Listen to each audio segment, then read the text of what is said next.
What's up, everybody? Welcome back to the DK Garage. I'm Jeremy. That's Joe. This is the Race Day Rundown, and we are coming off of one of the best races all year. Darlington was a heck of a lot of fun. I think Kansas is going to be a great race. I can't wait to get into it.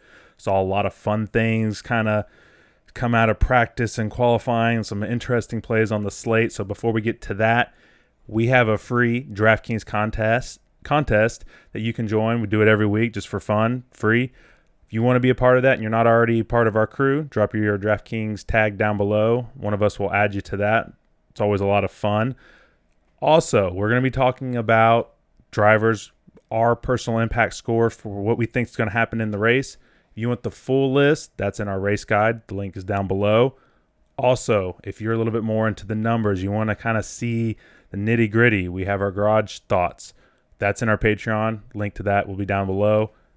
From that point forward, you're set for this week because there's a lot to get into. Joe, do you want to set these guys up for Kansas? It's a 400-mile and a half. I like these a little bit shorter mile and a halves. What do we got this week? Man, you just unpacked everything there is to know this week because Kansas, I think, is going to be a fun race. So there's a lot of data now that we've been able to gather, put in our garage thoughts. I think you've taken that to the next level. We're using that and seeing a lot of drivers pop week to week now, and I'm feeling a little bit more comfortable as we've gotten more data throughout the season. Kansas is a cookie cutter, like you said. It's a 400-mile race this time around. We're looking at 267 laps. Mile and a half, man. These things are fun, but the potential performance points is right there in the middle. You want a dominator. You want exposure to a couple drivers that will lead some laps. Stages break down to in 80, 85, and 102. And last time we were here, Kyle Larson was the winner. So this is going to be fun. He's had a lot of success here. We break that down in the race guide. That link's below. Check it out if you want a lot more information in regards to how this race breaks down, a lot of the track data. Also, all of our impact scores for every driver. We're not going to talk about every driver, but we're going to talk about a lot of drivers coming up here pretty quick. So before we get into this, I got to give a little shout out to you because you finally were really able to nail it last week. I think we're starting to get a little closer because of some of the data that we're starting to see just throughout the season. You had yourself a nice little weekend. You want to kind of share a little bit of that? It was fun. It's finally a successful weekend. It's not every weekend that you're profitable, but whenever you are, it's nice to see some success. For once, it was one lineup. The rest of my lineups were garbage, but you take an opportunity where you have exposure to a couple different dominators, and I had Joey Logano there. Then the model that we've put together the last few weeks really likes Michael McDowell, and that paid dividends. So having a good exposure to multiple players or drivers in different scenarios allowed me to have a successful weekend, over $1,000 in profit. I'll take it every single weekend if I could. And the reason why I kind of bring that up is because, we've seen the racing and the results this year be quite a bit different than the years past. I mean, it's plays that wouldn't normally be in cash lineups are suddenly coming through because the obvious plays aren't always playing out. It's been crazy, but you're also able to profit when the driver finishing 24th all the way back to 36th was involved in some sort of either crash or mechanical issues. Kyle Larson, one of my favorite plays last week, was looking great early. I was like, here we go. This is exactly what I thought. Ended up not even finishing the race, finished dead last. It was a crazy race. One of the craziest I think we've seen as far as wrecks go and things like that. But that one lineup, I think you kind of spotted it with some of the data, like you said, with McDowell and things like that, and fading some of these other really nice plays that just didn't work out. So, unfortunately, my lineups looked more like the end of the tail, so not a great day for me, but I'm liking what we got going so far. Yeah, this week at Kansas is going to be fun. I'm really looking forward to it. I think the Toyotas looked good in practice and qualifying, but practice and qualifying took place with a lot of different scenarios that we're not going to have on race day. I think strategy is going to come into play when we're looking at that a little bit. I think we'll see some guys that were middle of the pack qualifying actually rise to the top. We got Chase Elliott and a couple drivers there outside the top 10 that really looked strong, just barely missed the cut, making the qualifying effort. It's going to be fun to watch and see how they progress. Well, unfortunately, due to some spins and issues in practice, like 3 or 4 of pretty good teams didn't even get a qualifying lap, and they're starting in the back, including last week's race winner, Joey Logano. Got a little bit to talk about when we get to him because he had himself quite a day. Didn't really expect that from that team, so it was kind of nice to see Penske be able to kind of really come forward after, I would say, kind of struggling the last few weeks, especially that 22 team. So he's someone that we got to be on the lookout now. They're starting to get that dialed in, but I think the best place to start is the guy like I already mentioned. He finished last week, was looking really strong early, coming to another track that's really good. Of course, I'm talking about Kyle Larson. He's starting third. Really wasn't that far off from potentially hitting that pole, so they've got at least short run speed, but knowing them, they're going to have some long run speed too. He's $11,100. The biggest issue that I got with Larson is this year he's been in several good spots and looked good, but he's been very inconsistent as far as his finishes go. Very hard to trust him. When it comes to our impact scores, 1 through 10 here, I still like him. I think he can get out front and lead laps and pay off that high price tag, but I'm at a 9 where someone in this position, you really want to see them closer to that 9.5 or even pinging that 10. Solid play, but in my opinion, definitely be a little bit more cautious with Kyle Larson. Yeah, I want to have some exposure to him. I've got him listed with the 9 for my impact score. Breaking down the track facts this week in the race guide, he's actually got the most laps led. He's been able to do that in our 8-race sample. He's done it in 6 races, so he knows how to get around here. Unfortunately, he's had himself in these situations before this year and really hasn't paid off that price tag, so definitely not leaning in a 10s direction. I would lean pretty solid with my 9 this week. Yeah, I mean, if they just hit and can finish this race, it might be like a single kind of dominator race, and then you're going to be building some PD around it. I kind of like that strategy with Larson. But if Larson's not that guy, and there's some other fast cars, I think both the guys ahead of him showed short run and long run speed. So there's no guarantee that he's even going to be able to lead those laps that we need him to lead. So if you're not going with him, I think almost any way you dice it, the next guy, Chase Elliott, 10,900, starting 14th. He wasn't there early, but he was kind of holding in the middle, but he's the regular season points leader right now. Got a nice little cushion after the last couple weeks, but he's been getting fastest laps. He's been getting laps led, and a lot of races now. Hasn't been getting the finishes until recently. One of his better tracks, we start looking at his stats here at Kansas, and he's definitely one of the better drivers. Average finish here of 5.5, including a win. 5 top 5s out of 8 races here. As far as mile and a halfs go, this is one of Chase Elliott's better tracks. I like him a lot. I'm going to give him a 9.5 this week, and he's in that position where he doesn't even have to get a ton of performance points paid off. He just needs a good finish. I think he can do both. Oh, ditto. I pretty much summarized exactly what I was going to hit on. All the stats that he has here at Kansas, even the stats that he has this year in the mile and a half settings. I think he's really somebody that can you can feel confident rostering in cash. 9.5 for me.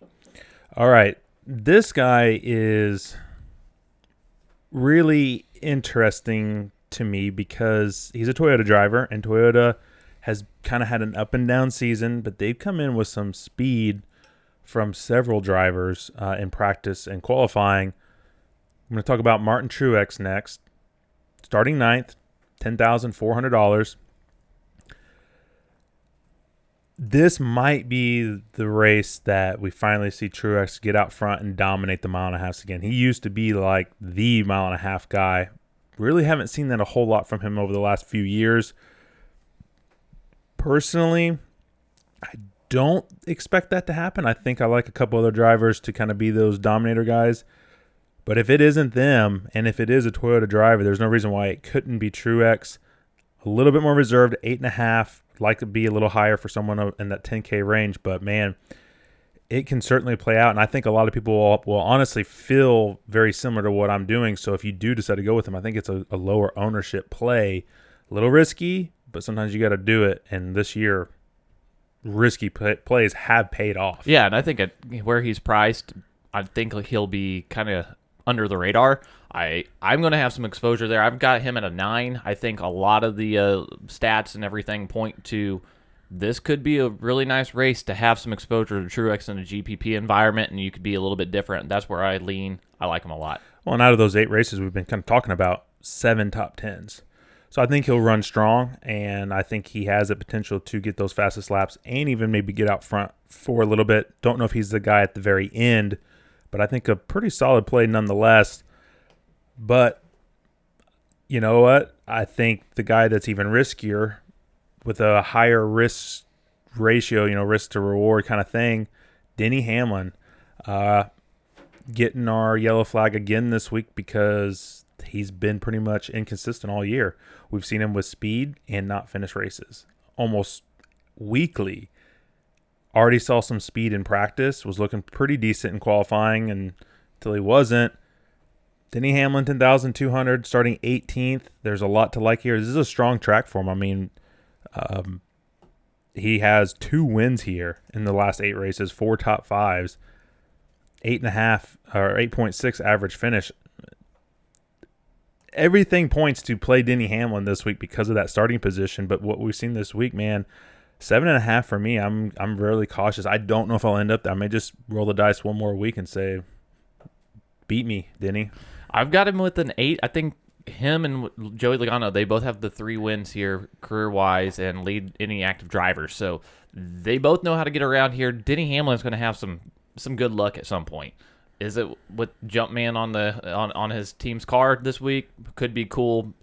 I don't know if it happens though, because starting 18th, you've got some work to do. Obviously, he didn't have all the speed, and that's kind of been their inconsistency, is just all year long, just not being able to get this thing dialed in. And so it is a concern, but at one point, like I said, they're going to get this thing dialed in, and I want to have some exposure. So in GPP tournaments, I'm fine having some Denny Hamlin on in some of that action. So I'll lean an 8 this week with him.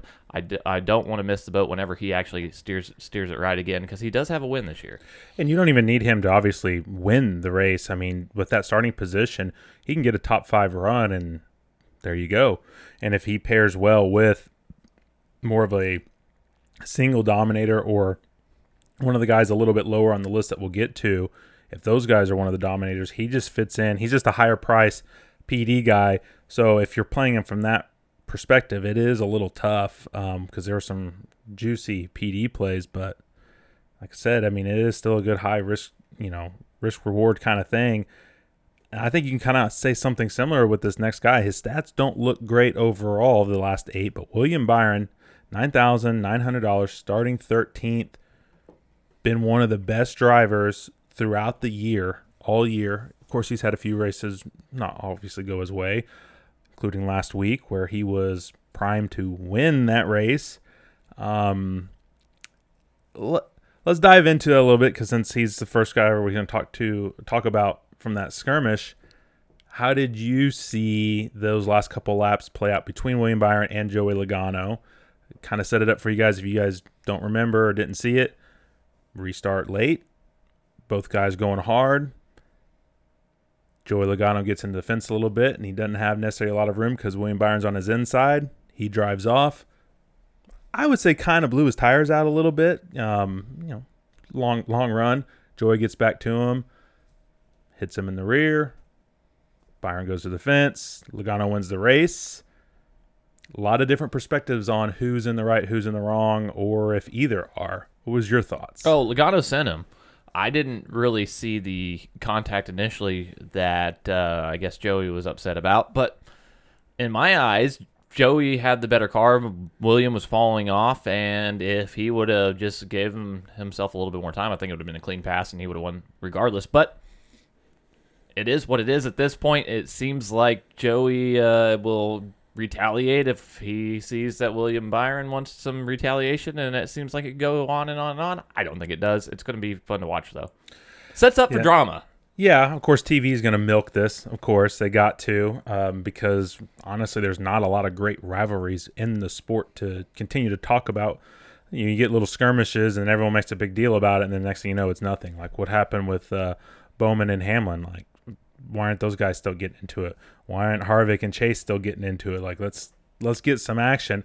I don't think anything big will come of this Byron thing. I would like to see Byron give a shot back to Logano because I thought everything was fair. I mean, obviously, I would be very upset if I was put in the fence by Byron the way Logano was, but it also didn't kill his car. Thing that I think most people are upset about is like, dude, if you want to send Byron, at least let him get a good finish if you're going to do it. Really wrecked him, kind of got not a bad finish, but not a great finish, and I think that's where a lot of people kind of lie. I think that's where I'm at too. It's just like, if you're going to make that move, cool. We know that you're an aggressive driver. Just don't wreck the other car that bad, but you never know, man. What goes around comes around, so you may see it again this week. And just to kind of point out, and I said, Byron's stats, they're not necessarily that great here at Kansas, but if you look at the last race that we had here, he actually finished 6th, and he led 57 laps. I really like Byron here. I think that team, other than Chase Elliott, he has one more win than Chase. They're one of the best cars. Him, Chastain. Until they show me otherwise, I'm going to be rolling with Byron, I think, quite a bit this week too. So for Byron, I'm going to give him a 9. I'm at a 9.5, so I'm a bit higher even on Byron. I think he's a great alternative to Chase Elliott. They're starting basically side by side, but he's got a $1,000 discount, so you can do some more building with him, and you don't even have to really look that far. He can do a lot here in this setting. We've seen him be fast multiple times throughout the season. I like him a lot. All right, so now we get to Kyle Busch. He's next on the board, starting 6th, $9,800. We mentioned last week that there was a chance that maybe he would miss the race because he had a baby about to be born. Well, they had that happen this week, so there's no issue of him not racing in this race. Looks pretty focused. Had a great practice, really great qualifying run, starting 6th. Toyotas look pretty good. If he's had it a couple times this year where he's looked really strong, but then something has happened that's, not always his fault. And sometimes it is his fault. Last week, I guess we should maybe touch on this too. Did you see what Kyle did at pit road? Oh, yeah. That was a little comical to say the least. Yeah, it was pretty much like a valet job. He just left it, parked it, and ran off or didn't even really run. He just walked off, and it was some history behind that. Yep. Last year, I forget exactly which race it was, he drove in very aggressively to the garage, and a couple people had to kind of sprint to get out of the way. Took some cones out. NASCAR didn't like that. I think they fined him like $50,000. I mean, it was a good fine. So instead of taking that risk again, I guess in his eyes, he said, y'all take it. And, of course, now that I'm talking about it, that was not his fault at all why he got taken out. Brad just got loose, or I think he had a tire blowout. Nowhere for Kyle Busch to go. Was running really good. So kind of summarize all that. He's been in some really good positions. Unfortunate things has happened to him. Obviously, that could happen again this week at Kansas. But 9.5 for me on Kyle Busch just because they've shown a lot of speed. He's been, I think, one of the best Toyotas overall this year, even despite some of the bad finishes. So I think Kyle Busch is a solid play this week. I'll find ways to get him in. Yeah, I'm at a 9 with him. I think there's a lot of ways that you can use him and pair him with some of the guys that have some either place differential or opportunity to stack up some laps led. So he can do that himself. We've seen it multiple times throughout the season, so I definitely want to have some exposure. Solid 9 for me. So if I had told you at the beginning of the year that we'd come to a point in the season where Ross Chastain was almost $10,000, this week he's $9,700, and he is still one of the best plays on the slate, would you have believed me? It's wild. He's come a long way, and it's awesome to see that Trackhouse is competitive. Ross Chastain is competitive every week, it seems like. So until I see otherwise, and they decide not to show up 1 week, 2 weeks, 3 weeks in a row, I want to have some exposure. I have a 9.5 with him starting 11th. He's just been way too consistent with speed. I think that we can see him get out front and lead some laps potentially if they play it right. And, man, if he continue to get fastest laps, it's going to be great. Yeah, he was the first driver to basically not make the top 10 because he's starting 11th. Did look good in practice, look good in qualifying. I think they'll have speed. His data here is not really relative just because he's been in such slow equipment for so many years. So we're looking more at his performance this year.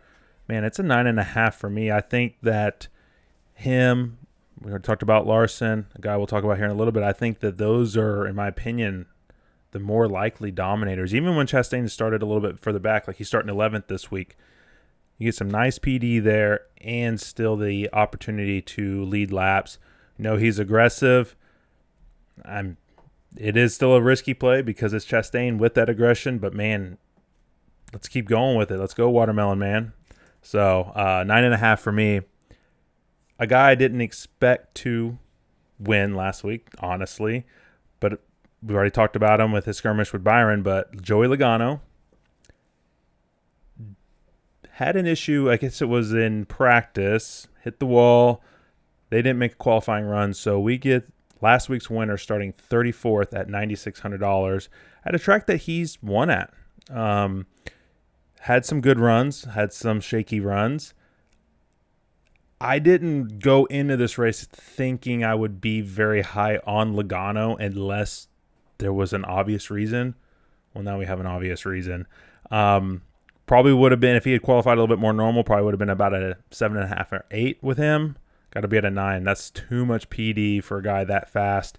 Obviously, if they miss it, goes a lap down early, that kind of changes things. But there's more than likely going to be a caution, probably lap 25 or 30. I don't think he's in any danger of that. You got to consider playing Logano this week. Oh, yeah. I'm at a 9.5. I think, as I mentioned earlier with Hamlin, he's got the 3 career wins. Along with that, it's going to be difficult with all the traffic, but I think if there's any driver that can do it, it's Joey Logano. We've seen him do it time after time. I think that there's way too much upside to want to fade him. If you want to get different in GPP, you can completely fade him, but in cash, I want a lot of exposure to him. I think it's just too risky not to, especially under $10,000. Yeah, and there's some really nice, very chalky, cheap plays too that you might have to get a little bit different. We'll talk a little bit about that later, but yeah, you gotta play Logano here if you're doing a lot of lineups. But yeah, if you want to get a little different, totally understand that too. So the next guy I want to talk about is his teammate, Ryan Blaney. I originally wanted to talk about him for another reason, but of course this year and how his performance has been, he's outdoing it. But let's get to it. Starting 10th, $9,100. I wanted to talk to you about Ryan Blaney to you because I was surprised when I saw this. Average finish over the last 8 races, 22.8. Here at this track. Yeah. Very un-Blaney-like. We know that he has a few tracks that he's kind of struggled at. Was very surprised to see him struggle this bad, or his numbers look this bad at 1.5 miles, where he's typically pretty solid, kind of, I would say, top 10 type driver.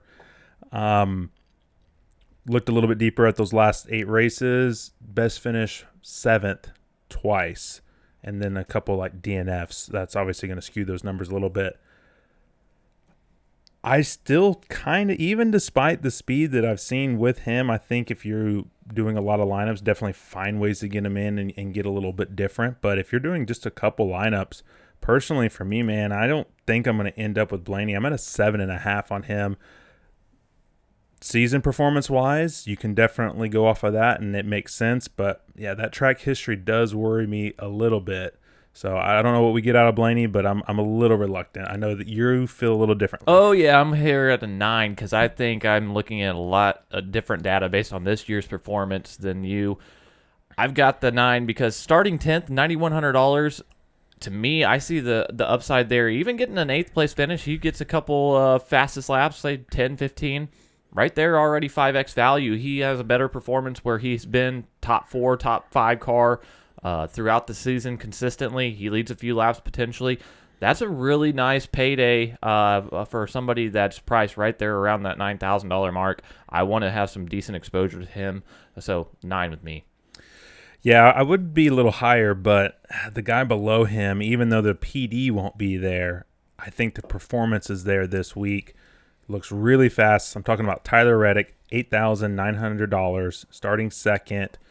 Just barely missed out on pole to Christopher Bell, who also looked really good throughout practice. But I think we've seen it a couple times this week, and maybe I'm just kind of going off of previous history too much, but I think we might see a Reddick-Chastain battle towards the front of this race. I don't know if it will be for the lead, but to me, those two guys I kind of have circled as the really sort of the potential dominators of this race. Of course, there's a couple other guys that deserve shout-outs too. We've already talked about them, but in my opinion, I think Reddick is one of the best plays on the slate, even though he's starting second.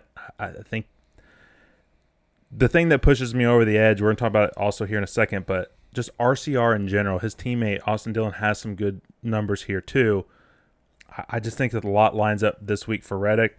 Also a little hopeful. He needs to get that first win. I think once that happens, I think he'll get that second one, just like Ross Chastain did very, very quickly. 9.5 for me. Yeah, 9.5 for me. I think this track could be an opportunity for him to really get that first win that really might set him free and get that monkey off his back, really.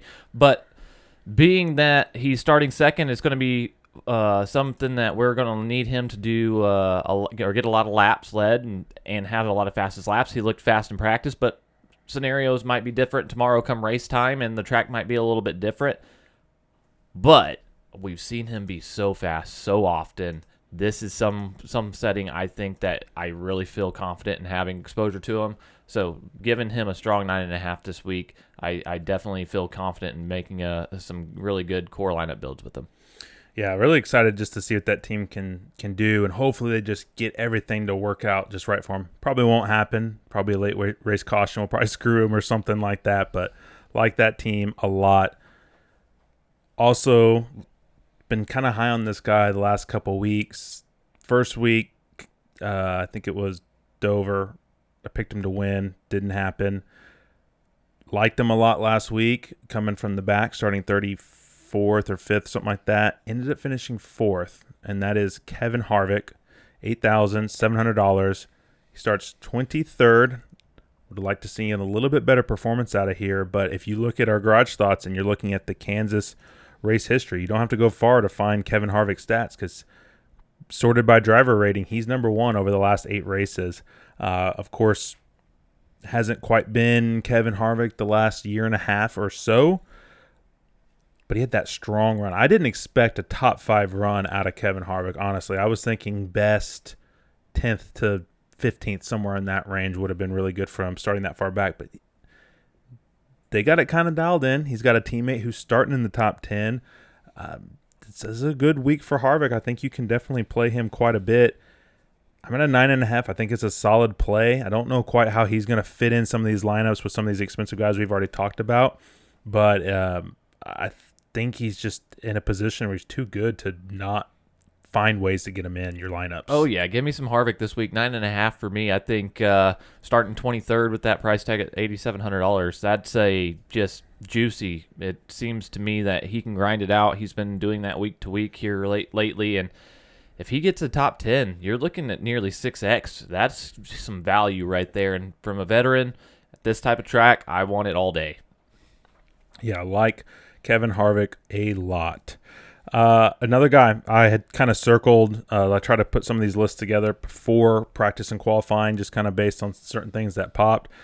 Austin Dillon kind of pops to me here at this track, and now we get him in a little bit of a PD potential play here. Starting 21st, $8,000. I'm at 8.5 because he's kind of in that price range where it's like you'd like him to maybe be a little bit cheaper, or at least I would. But 8.5 for me because let's see, let's pull his stats up. 2 top 10s out of the last 8. I know that doesn't sound like much, but when you're talking like a guy like Austin Dillon, that's pretty good. He's also had some really good performance this year.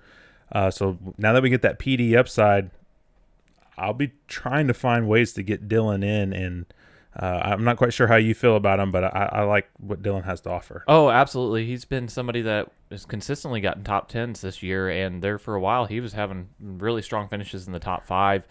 His teammate Reddick, like you mentioned earlier, has been really fast and consistent. I think starting 21st, he has nearly as much upside as Kevin Harvick. So I want to find ways to get him in lineups. I think, as we've talked about over the last couple of years on our podcast and here on the Race Day Rundown, our trust in him has grown. Austin Dillon is somebody that has progressed as a race car driver, and you can feel more confident in rostering.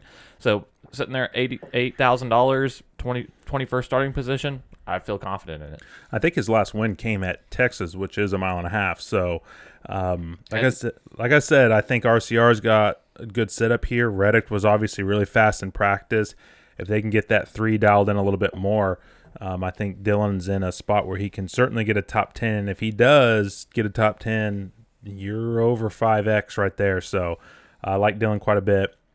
Let's skip a couple drivers. Let's talk about the guy with possibly the coolest paint scheme this week.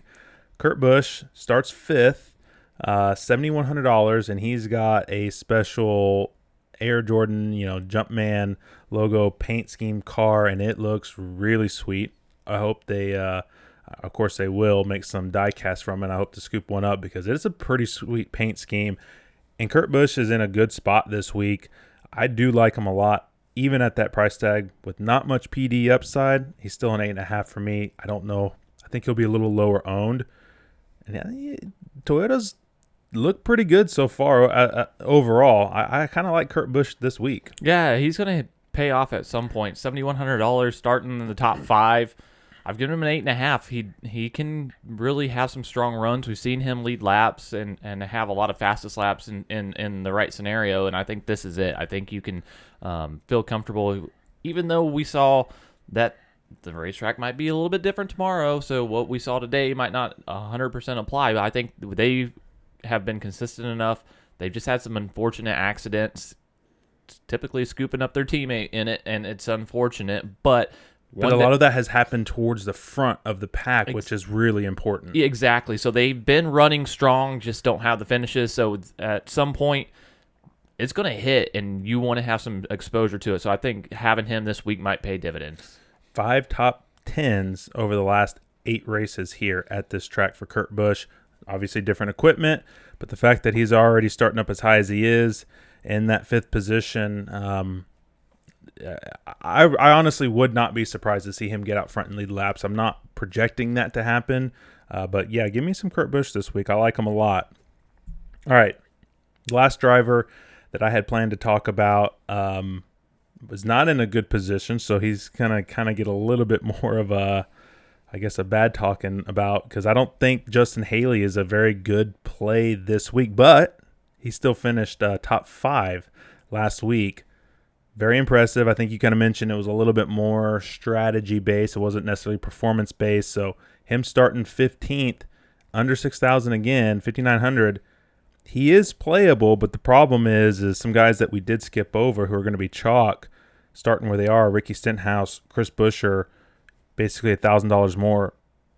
That's obviously a much stronger play, and even his teammate Noah Gragson below him, 5,500, starting 28th. I think that's where you're going to end up needing to go, but can't discount the fact that they still got a top 5. So Haley is somewhat in play, but I'm only at a 7 this week. Yeah, I'm at a 6.5 because you mentioned some of those other drivers around Haley. I think there are other guys that you can look at to find some value. Like we said, our full list of impact scores is down below in the comments. So if you want to check out the other drivers that we've feel that there are value associated with them, check out that link below. Everybody you want to see, the full list is there.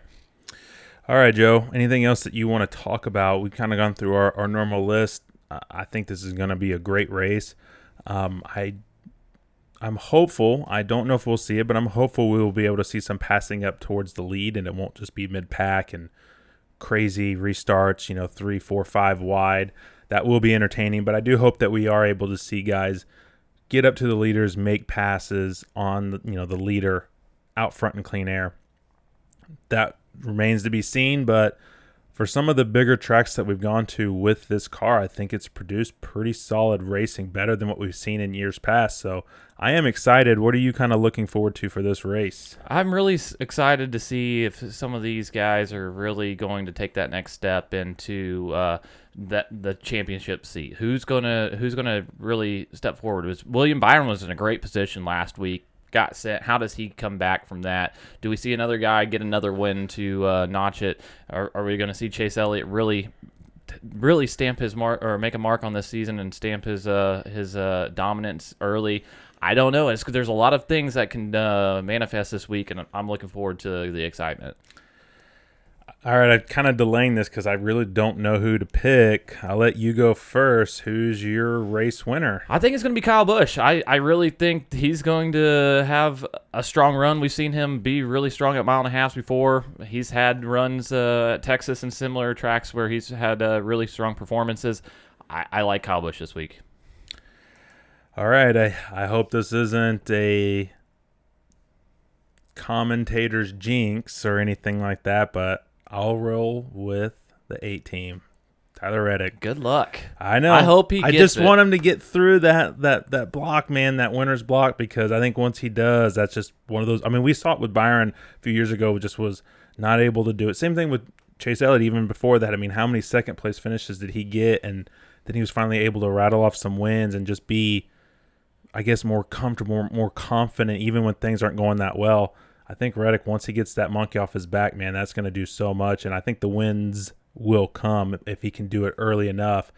And if they can get in right now, it's going to be, can they get in the playoffs? Because if they can, they're going to be a fast team at some of these tracks that we'll go to in the playoffs. So I am a little scared to do it, but why not? Screw it. Good luck. Tyler Reddick. I'd love to see him get a win, and this could be a track that he actually gets it done, but we'll just have to wait and see.